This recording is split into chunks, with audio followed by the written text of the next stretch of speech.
Well, actually, growing up kasi, lumaki din kami kasi sa, sa wala.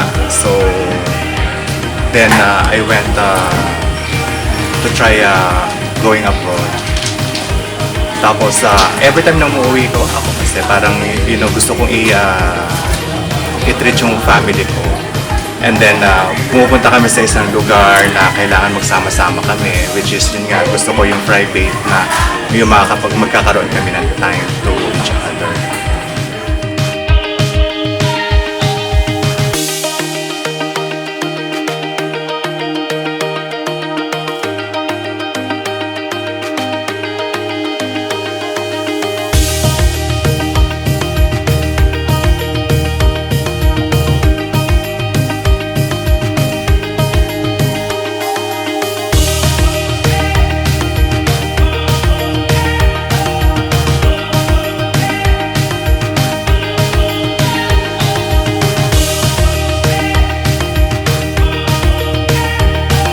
Well, they need to be very welcome sa place na to. Gaya ng pag-welcome ko kay Lord nung nag-start pa lang ako na makilala siya.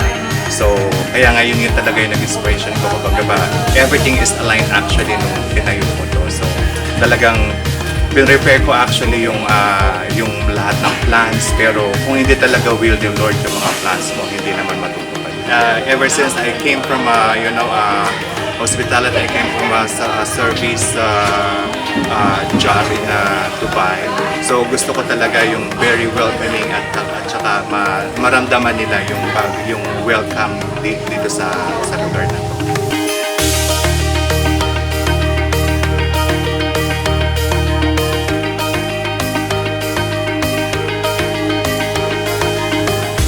Actually, marami pang kulang, marami pa akong gustong gawin actually sa lugar na to. Gusto ko actually magkaroon ng maging retreat actually house at the same time as a private resort. So gusto ko talagang ibalik lahat kay Lord kung ano yung mga nabigay niya ngayon. So gusto ko palaguin pa siya to serve as a kingdom of the Lord.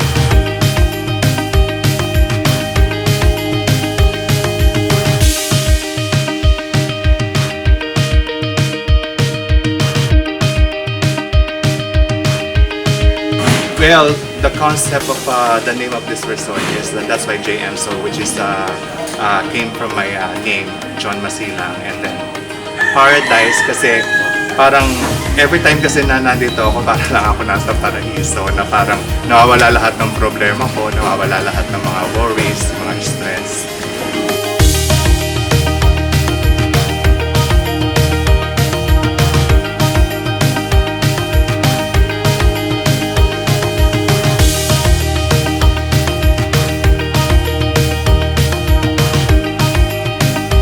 Yes, so first and foremost, I would like to thank to all the people who came to this event, which is mostly my family and friends, my close friends, and then syempre hindi mawawala who built this resort na yung engineer ko, si Engineer Mike, tsaka with his team na hindi dahil sa kanila talaga, kumbaga ba hindi mangyayari yung hindi matatapos tong project.